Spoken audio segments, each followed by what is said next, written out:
বছর বয়সের পর শরীরের জন্য সবচেয়ে গুরুত্বপূর্ণ 3টি ভিটামিন কি এবং সেগুলো কিভাবে পাওয়া যায়? 40 বছর পার হয়ে যাওয়া মানেই আমাদের শরীর একটা নতুন ফেজ বা নতুন একটা পর্যায়ের মধ্যে ঢুকে পড়ে। এই সময় শরীরে হরমোনের পরিবর্তন হয়, হাড় দুর্বল হতে শুরু করে এবং রোগ প্রতিরোধ ক্ষমতাও কমতে থাকে। তাই এই বয়সে শরীরকে ঠিক রাখার জন্য আমাদের দরকার কিছু সঠিক পুষ্টি, বিশেষ করে কিছু গুরুত্বপূর্ণ ভিটামিন যা শরীরকে ভেতর থেকে শক্তি দেয়।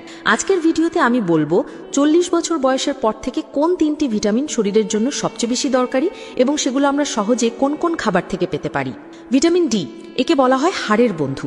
40 বছর বয়সের পর থেকে শরীরের হাড়গুলো স্বাভাবিকভাবে ক্যালসিয়াম হারাতে থাকে। এই সময় ভিটামিন ডি খুবই জরুরি, কেননা ভিটামিন ডি ক্যালসিয়াম শোষণে সাহায্য করে। ভিটামিন ডি এর ঘাটতি হলে হাড় দুর্বল হয়ে যায়, শরীরে ব্যথা করে এবং হাড় সহজে ভেঙে যায়। ভিটামিন ডি আপনি পাবেন কিভাবে? আপনি যদি প্রতিদিন সূর্যের আলোর সংস্পর্শে আসেন, বিশেষ করে সকালের সূর্যের আলোর সংস্পর্শে যদি আপনি 10-15 মিনিটের জন্যও আসেন, তাহলে সেটা কিন্তু আমাদের ত্বক বা স্কিনে ভিটামিন ডি তৈরি করতে সাহায্য করে। এছাড়াও দুধ, দই, ডিমের কুসুম, সামুদ্রিক মাছ এসব থেকেও কিন্তু আপনি ভিটামিন ডি পেতে পারেন। আর যদি আপনার সাপ্লিমেন্টের প্রয়োজন হয়, তাহলেও কিন্তু আপনি ডাক্তারের সাথে পরামর্শ করে ভিটামিন ডি সাপ্লিমেন্টও আপনি নিতে পারেন। ভিটামিন বি12, একে বলা হয় স্নায়ুর রক্ষা কবচ। আমাদের মস্তিষ্ক, স্নায়ুতন্ত্র এবং শরীরের রক্ত তৈরির জন্য ভিটামিন বি12 অত্যন্ত গুরুত্বপূর্ণ। বয়স বাড়লে শরীরে ভিটামিন বি12 এর শোষণ ক্ষমতা কমে যায়। ভিটামিন বি12 এর ঘাটতি হলে অতিরিক্ত ক্লান্তি, মানসিক অবসাদ, ভুলে যাওয়া বা স্মৃতিশক্তি কমে যাওয়া, হাত পায়ে ঝিঝি ধরা ইত্যাদি নানান ধরনের উপসর্গ হয়। ভিটামিন বি12 খাবেন ডিম, দুধ অথবা দুগ্ধজাত খাবার বা মিল্ক প্রোডাক্ট, মাছ, মাংস অথবা কিছু ফর্টিফাইড খাবার যেমন ভিটামিন বি12 দেওয়া সিরিয়াল।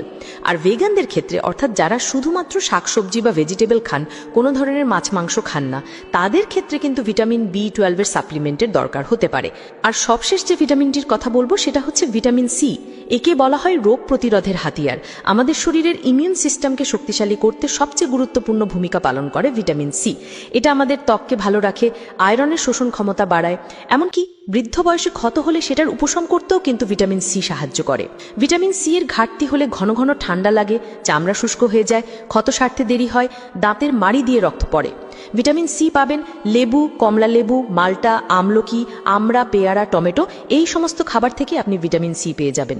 40 বছর পার হওয়ার পর আমাদের শরীরকে রাখতে হয় অনেক যত্নে, আর সেজন্যই এই 3টি ভিটামিন, ভিটামিন ডি হাড়ের জন্য, ভিটামিন বি12 মস্তিষ্ক এবং স্নায়ুর জন্য, আর ভিটামিন সি আপনার রোগ প্রতিরোধ ক্ষমতা বাড়ানোর জন্য। আপনার প্রতিদিনের খাবারের জন্য এই 3টি ভিটামিন সমৃদ্ধ খাবার থাকে, সেটি আপনাকে অবশ্যই নিশ্চিত করতে হবে। সুস্থ থাকতে হলে শুধু ব্যায়াম বা ওষুধ না, ভালো পুষ্টি হলো সবচেয়ে বড় ওষুধ। ভিডিওটি থেকে যদি আপনারা উপকৃত হন, তাহলে অবশ্যই প্রিয়জনের সাথে শেয়ার করতে ভুলবেন না।